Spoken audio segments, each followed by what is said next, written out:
Vous êtes en train de suivre Tupac Congo Sport, la quintessence du sport congolais. Le foot, rien que le foot.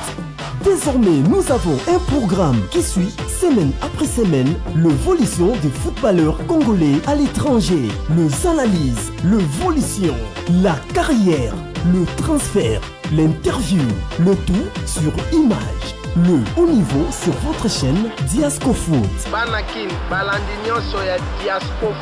Le miroir du football de la diaspora congolaise. Match retour la 4e journée. Les joueurs de Sangabal avaient une grenade dans leur bus à l'arrivée au stade Kamalondo. Et le match de V Club s'est joué en premier Don Bosco V Club. Les joueurs de Sangabal étaient obligés de monter sur le terrain pour aller se réfugier. Les matchs avaient été interrompus. Aucune sanction ni contre ceux qui les avaient agressés Mazembe, parce qu'il y a des colonels au stade de Mazembe. Il y a des jeunes gens qui sont là-dedans dans les couloirs, tout le monde les sait, tout le monde les voit, exactement comme ici. Exactement comme au stade Tata Raphaël également. Comme ici, tout le monde les connaît, on les voit à la télévision, on les voit. Il ne s'est jamais rien passé. Au contraire, on a reprogrammé le match pour lundi et les gens de Sangabal sont arrivés. Et la Linafoot le savait. Pourquoi on ne sanctionne pas Mazembe? C'est le vrai problème. On n'a jamais sanctionné Mazembe, d'où les tensions partout où Mazembe passe. Alors, Maître Alain Makengo, dernièrement, le ministre a convoqué une réunion pour parler de cette affaire de la violence dans les stades. Le ministre a proposé de redynamiser la Commission nationale contre la violence et la corruption dans les sports. Qu'est-ce qui n'a pas marché quand Banza Moukala avait mis en place cette commission et qu'est-ce que Sam Aloukonde va ajouter dans cette commission? Je crois que même s'il n'y avait pas cette commission, la violence a toujours élu domicile dans les installations sportives partout ailleurs, même ici en RDC. Le ministre Banza Moukala a institué ces comités. Et je crois qu'il y avait le problème d'abord des moyens financiers, parce que des moyens humains, on était là. Mais il faut donner une politique. Il n'y a pas eu de moyens financiers. Il n'y a pas eu de moyens financiers, mais on travaillait avec les petits moyens de bord qu'on avait. Vos propres moyens? Nos propres moyens, avec le président Al-Kitenge, qui on essaie quand même de faire quelque chose. Vous avez vu lors du début de la Linafoot de l'année passée, nous avons eu quand même à lancer des messages de fair play à plusieurs langues. Et à travers des banderoles, même cette année, il y a certains matchs où nous sommes intervenus en lançant des fiscs et des affichettes et nos interventions souvent au niveau de médias, ça valait quand même son pesant d'or. Mais l'actuel ministre a voulu effectivement donner une autre vision par rapport à ces comités et il a réuni toutes les sensibilités du monde sportif et je crois que tout le monde a donné à ces raisons pourquoi il y a violence, même ce que le VSI qui a dit, ce sont les causes qui amènent la violence dans les installations sportives. Moi, je trouve que c'est ce que certains partenaires ont demandé ce jour-là. Il faudra qu'il y ait plusieurs séances de travail par rapport à cette question, parce que le championnat aujourd'hui est, jusqu'à preuve du contraire, arrêté, jusqu'à preuve du contraire. Je crois qu'il est grand temps de réfléchir par rapport à cette question qui est en train de miner le sport congolais, notamment ces problèmes de la violence. Alors, Jerry Kalem, on a parlé ce jour-là avec les ministres, on a demandé également de réadapter certains textes de la FECOFA par rapport à la réalité actuelle. Est-ce l'une des solutions pour mettre fin à la violence dans les stades? Je ne pense pas, parce qu'il n'y a pas un problème de texte. Le problème, c'est l'impunité. Même les textes qui existent, il faut les appliquer. Ils ne sont pas appliqués. Si on les applique, ça ne sert à rien d'inventer encore d'autres textes ou d'ajouter d'autres textes. On doit commencer d'abord par appliquer les textes qui existent. Les textes, ils ne sont pas mauvais.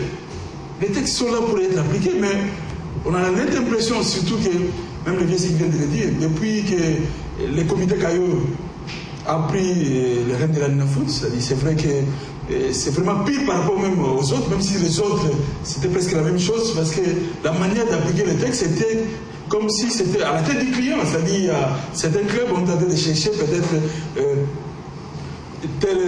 certaines sanctions par rapport à telle équipe ou telle autre. Nous, on a vécu quand même, à ce qui concerne les championnats, mais on peut même dire les championnats de la PFQ, on a vu des gens qui étaient pour tel club, mais parce qu'il est le président de tel club, mais on a vu quand même des sanctions. Il y a des clubs qui étaient sanctionnés, des Daring, des V-Clubs, des Dragons. Tous les clubs étaient sanctionnés au niveau de la PFQ. Et personne est allé, personne n'a pu contester ces sanctions. Mais au niveau de la foot, de la l'impression, c'est vrai que ce sont des gens. C'est le laisser aller, c'est le laisser faire. On a choisi pour l'intégration des clubs qui ont choisi, mais les gens là d'abord demandent au club. Demande le point de vue de leur club. C'est-à-dire pour sanctionner. Donc, je donne le cas par exemple de ce que le vice vient de dire. Il y a eu des problèmes entre Massembe Sangaba l'année passée. On n'a jamais eu un communiqué pour dire qu'est-ce qui s'est passé. On a même posé la même question à Caillou. Il n'a jamais dit. On a vu seulement un texte au niveau d'un site, d'un club partenaire de la foot, qui a dit que le match a été reprogrammé. Sur base de quel article? On n'a jamais dit ça. On n'a rien justifié. Et jusqu'aujourd'hui, c'est ça l'impunité. Tant qu'il y a l'impunité, ce n'est pas un problème de textes et tout ça. Non, non. Qu'on commence d'abord à appliquer les textes qui existent déjà. Alors, est-ce que ce n'est pas également le fait que les dirigeants de la Linafoot viennent des clubs qui entachent également au bon fonctionnement de cette entité? Non, Trésor. Voir les choses de cette manière-là, c'est... Disons que c'est pas juste. On ne peut pas venir dans notre milieu sans origine. Ça n'existe pas. Moi, depuis mon enfance, j'ai une équipe. Je savais que je deviendrais journaliste. C'est pas ça qui doit faire que quand je deviens journaliste, je cesse d'avoir des sympathies vis-à-vis de cette équipe. Mais le problème, quand je prends un mandat et les gens me font confiance pour lire les textes par rapport à ce qu'on voit sur le terrain chaque jour et au quotidien. Mais je dois l'appliquer conformément à ce qu'on voit. Ça n'a rien à voir avec... Mais si on n'est pas de Mazembe, on n'est pas de club, de Lupopo, comment on saura que celui-là, il peut venir dans les entités, celui-là peut passer à la fédération, on doit venir de quelque part. C'est pas ça le problème. Le problème, j'ai parlé tout à l'heure de Ndonga Lamavakala lors de la première édition et deuxième édition, 90-91. Il n'y avait pas de sentiments en cause. Vous voyez que ce qui s'applique, c'est ce qu'on a vu. Donc c'est une question de personnalité, car... Tout simplement des personnes, des hommes qu'il faut à la place qu'il faut. Parce qu'à partir du moment où... Et encore, il y a un autre problème également. Il y a des gens qui ont perdu leur personnalité.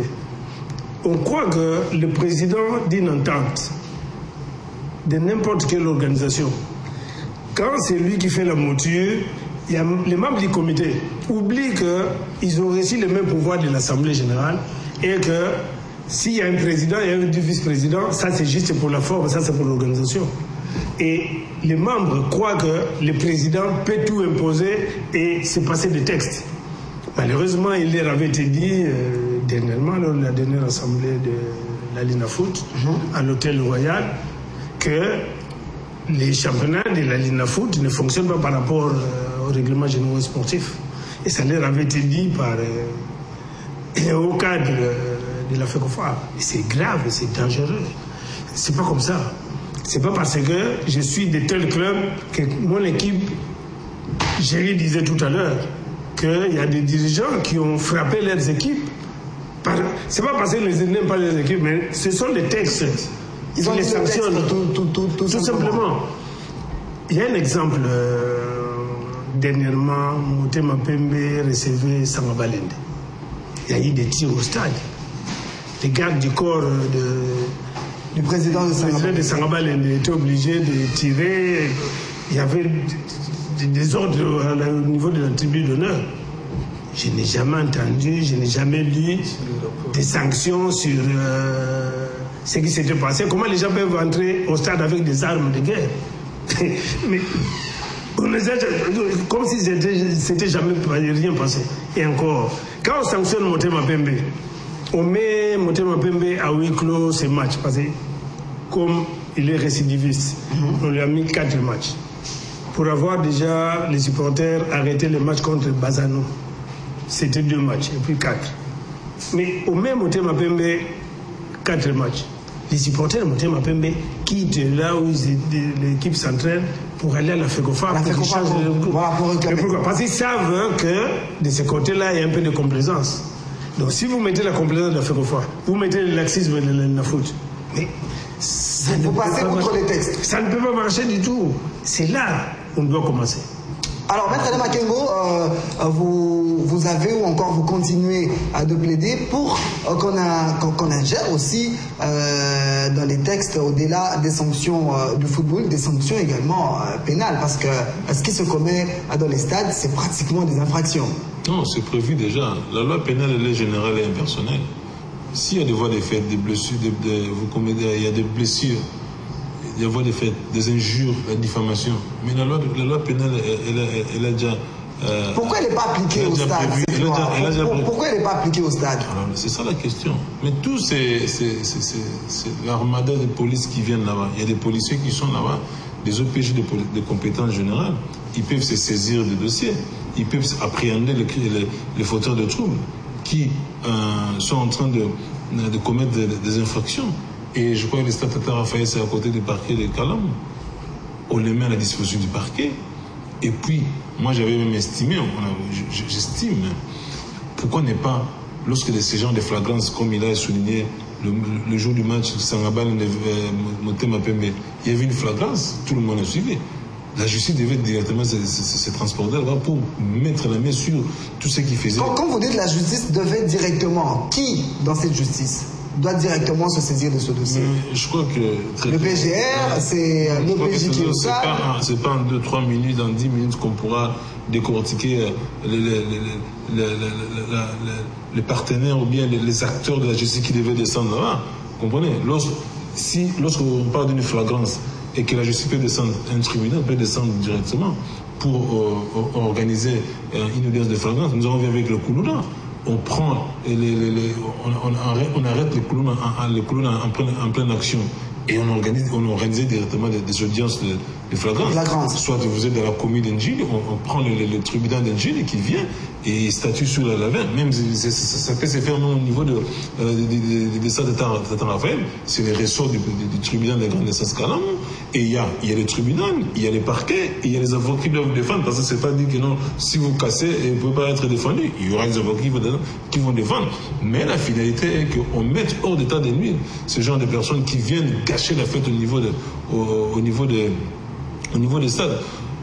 Je crois que, Vessi qui ne peut pas me contredire, il y a un arrêté interdépartemental de 1977 portant répression des actes de violence dans les installations sportives. Cet arrêté-là, si vous décortiquez cet arrêté, il institue, au-delà de vos règlements sportifs, lorsqu'il y a des actes répréhensibles qui se commettent au niveau des installations sportives, c'est la loi pénale doit être appliquée. Lorsqu'il y a vol, lorsqu'il y a casse, ce n'est pas il peut y avoir des sanctions, hein, comme le vieux a parlé de 223, des sanctions sportives, pratiquement. Mais lorsque vous voyez le sang couler sur la figure d'une personne qui vient de blesser, ça se cause des blessures, des causes de perte aggravant. Et là, directement, vous voyez même les policiers qui sont en train d'aménager les gens qui font des troubles. On leur permet de fuir. On leur permet de fuir. Et puis, il a même bien dit, que ce soit à Kinshasa, au stade de Tarafay, que ce soit à Kamalone, dans leur couloir, à Tchikish, couloir de la mort. On les connaît. Il y a des inconditionnels, des fauteurs de troubles, mais qui sont en train de s'accommoder avec la violence, avec certains dirigeants. Et j'ai été surpris. Le jour du match, vers Club Mazembe et vers Club d'Arinka Motema, c'était à huis clos, mais j'ai été surpris de voir Ivoloko descendre sur le terrain. Bien que c'était à huis clos. Même si c'était à huis clos, il y a certaines personnes qui étaient entrées pour applaudir, pour suivre le match. Alors, Jérémy Kalemo, il y en a... Il n'était pas vu les invités, les 35. Bon, c'est-à-dire qu'il y en a qui pensent également que le huis clos à Kinshasa n'existe pas, parce qu'on a parlé des matchs à huis clos pour éviter la violence, mais ce huis clos est entre guillemets hypothétique.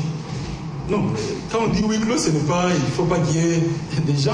C'est vrai qu'il y a huis clos, mais on peut donner un certain nombre d'invitations aux équipes qui sont en train de se produire sur le terrain. Même quand on regarde en Égypte, souvent c'est là où ça s'applique directement, il y a quand même certains nombres. Mais c'est vrai, au niveau du stade de la Faye, parfois, par rapport au nombre, par exemple, quand on regarde le match DCMP Club, c'était 35-35, mais on a vu quand même certaines personnes, bon, on sait que bon, on n'acquise pas les militaires, mais il y a certains policiers ou militaires, sans et pour 1000 francs, pour 2000 francs, font passer. Non, mais pas font passer, ça dit, eux-mêmes, ils sont là. Ils regardent aussi le match, c'est-à-dire autant qu'il n'y avait pas de... Il y a des gens qui ne sont pas désignés pour sécuriser ces matchs-là, mais ils se retrouvent là-bas. On ne sait pas comment ils sont arrivés là-bas. Donc, au niveau des organisateurs, on sent que de ce côté-là, il y a aussi le laxisme. On n'applique pas le vrai huis clos. Dans le huis clos, on peut déterminer le nombre, on peut dire... Je peux donner l'exemple du match Club Zamalek, le premier match au Stade Raphaël. C'était par rapport à la Ligue des Champions, première journée. Là, on a fixé 5 000. Il y a eu réellement. Moins même de 5 000, parce qu'il ne fallait pas aller au-delà de 5 000. Mais ça, c'était vraiment le vrai huis clos. On a senti peut-être, comme c'est la CAF qui devait sanctionner, on sait que la CAF ne dit pas. On a peur, voilà. Il suffit d'un petit problème. Vous êtes disqualifié. Vous êtes disqualifié et le stade est fermé. Alors oui, Siki a oui, Trésor Kabongo, un point de vue ajouté. Sur le huis clos, j'avais trouvé bizarre, si pas étrange, le fait que Sangaba Lende, Motema Pembe, Sangaba Lende, on avait mis les huis clos. Mais ces huis clos-là, on n'a jamais rien compris. J'avais même posé la question au responsable de la Ligue de foot. Comment se fait-il que le huis clos, ça se pose ou on l'impose à MK20 Club qui n'avait rien à voir avec les incidents. Rien à voir avec les incidents. Ils m'ont dit non, on avait déjà pris cette décision bien avant et tout. J'ai dit, mais ça, vous ne voyez pas que ça va dans la logique qu'on ferme les stades, alors que quand à Chiquisha, il y a des morts, à Kamalondo, il y a des morts. Comment au stade Frédéric Massamaliba, un supporter de l'Upopodi, ça va étrangler sur le terrain, on voit. Mais pourquoi on ne va pas dans la logique de la fermeture de ces stades? Je n'ai jamais compris. Et puis, jusqu'à ce jour, j'attends toujours la réponse. Comment MK20 clubs qui n'ont rien à voir avec les incidents on leur a imposé le huis clos? Je n'ai jamais compris. Et je crois même que tant qu'ils ne verront pas cette mesure, tous les matchs qui vont se jouer aujourd'hui ou demain, je crois, ou la saison prochaine, ce sera huis clos. C'est grave, pour rien. Et les équipes devaient normalement protester. Alors, et même l'autorité politique, je crois, devait se saisir du dossier pour dire, mais comment vous privez les gens d'aller sur le spectacle qui n'ont rien à voir. Oui. Alors, je vous retrouve tout à l'heure. On va quand même également retrouver ce dossier sur la démission du président de la Ligue nationale de football. Avant tout, on va prendre ce reportage. On va se retrouver tout à l'heure.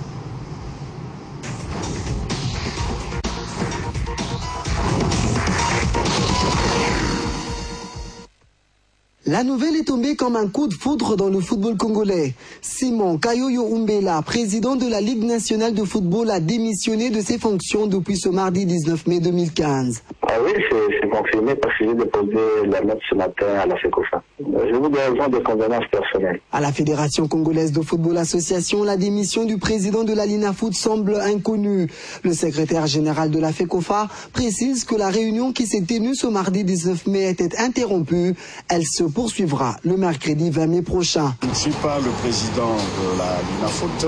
Je pense que serait mieux que vous vous adressiez à la personne intéressée parce que je ne suis pas son porte-parole. Je vous ai dit que la réunion sera... Nous allons continuer la réunion demain.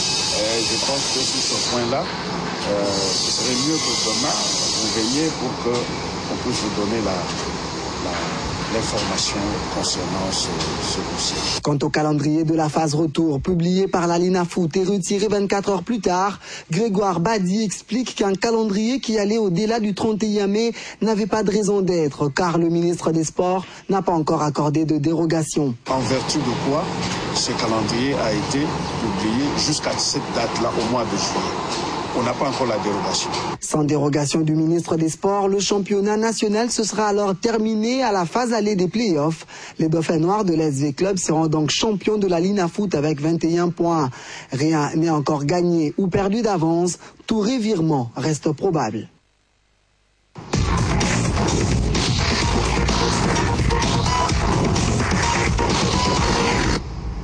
Voilà, de retour sur ce plateau, on va pratiquement terminer là parce qu'on a commencé vraiment en retard. Alors, c'est qui Simon Kayoyo démissionne de la Dinafoot. Est-ce la pression? Violence par-ci, violence par-là? Normalement, je ne sais pas, je vais peut-être entendre avec les amis, par rapport à tous les dégâts qu'ils ont commis par ces temps-ci, les autres membres doivent quand même les suivre, je crois. Comment voulez-vous, Trésor?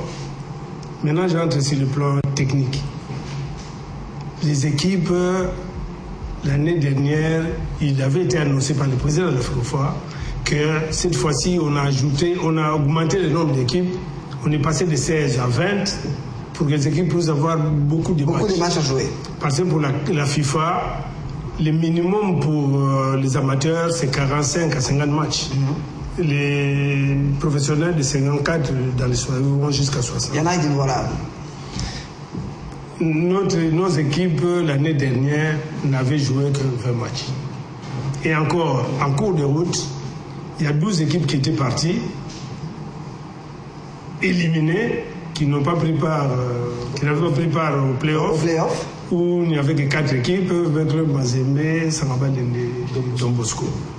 Cette année, il y a 10 équipes qui étaient parties, il y a 10 qui sont restées, et encore, quand ils partent, la manche, le premier tour qui devait se jouer en aller-retour, 45 matchs, ne s'est joué qu'au premier tour, 45 matchs.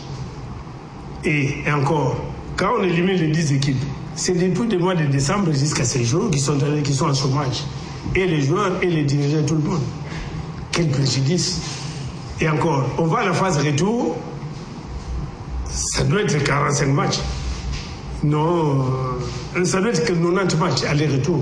Ça s'est limité à la phase aller. Si bien que nos équipes, le club n'ayant pas joué dans son groupe avec Macky Solo la dernière journée en décembre, le club se retrouve avec 17 matchs joués toute la saison. Les autres 18 matchs joués toute la saison.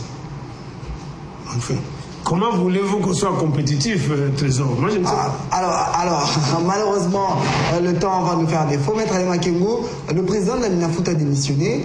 Est-ce la pression? Au-delà de tout, on va signer un acte d'engagement un certain mercredi, mais le samedi, le dimanche, il y a déjà des violences dans les stades.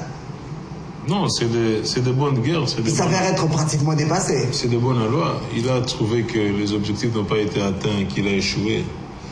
Je crois que je l'encourage à démissionner. Et si les autres, parce qu'ils ont travaillé ensemble, même le loup dit, ce qui atteint la tête doit atteindre le cou. Et finalement tout le corps. Donc je crois que si la tête est défaillante, je crois que le cou aussi. C'est tout le comité. Bon, c'est de leur droit, ils peuvent rester et puis. Mais la démission, elle est toujours un acte personnel. C'est pas, on peut pousser quelqu'un à la démission, mais ça revient à la personne elle-même de démissionner. Comme le président a démissionné, les autres peuvent rester. Mais un bon conseil comme le VC qui leur a prodigué comme conseil, de dire effectivement de jeter l'éponge. Ils n'ont pas, ça n'a pas été facile pour eux. L'année a été très difficile, l'année sportive a été très difficile. Qu'ils laissent les autres à la place de travail, on verra comment ça va se faire. La gestion collégiale. Tous les péchés, c'est pas sur le Kayoyo seul. La gestion elle est collégiale, mais l'acte de démissionner elle est personnel. Ouais. Voilà, alors j'ai carrément 30 secondes, pratiquement, un dernier mot. Oui, un dernier mot par rapport à la démission. Je crois que d'abord c'est une fuite en avant, parce que. Il y avait une sanction en vue. Non, il savait qu'en principe, ce qu'il a commis, parce que c'est pas commis comme acte, en retirant, en publiant, voilà. C'est un acte de violence. C'est vraiment un acte de violence, c'est-à-dire quelqu'un qui a voulu forcer même la main d'un homme politique comme le ministre. Le ministre n'a pas encore signé. Pour qu'il accorde la dérogation. Oui, la dérogation. Et puis, des gens qui ont été incapables de gérer la Dinafoot pendant 10 mois. La saison, c'est 10 mois. On commence le 1er août, ça se termine le 31 mai. Ils n'ont jamais terminé le championnat. Bon, s'il parle, il n'a qu'à partir. Mais je crois même s'il a démissionné, on doit quand même continuer. On doit quand même les sanctionner ou sanctionner même ceux qui sont restés. Sanctionner ne va pas le poursuivre au-delà de... Mais il peut même la dire, c'est-à-dire qu'il ne peut pas revenir dans notre football parce que c'est quelqu'un qui nous a mis là où nous sommes retrouvés. Merci beaucoup, Géry Calemo. Merci beaucoup à vous, mesdames et messieurs, de nous avoir suivis. Je vous promets en tout cas de retrouver ce dossier le mercredi prochain. Portez-vous bien. Bonne soirée chez vous. Au revoir.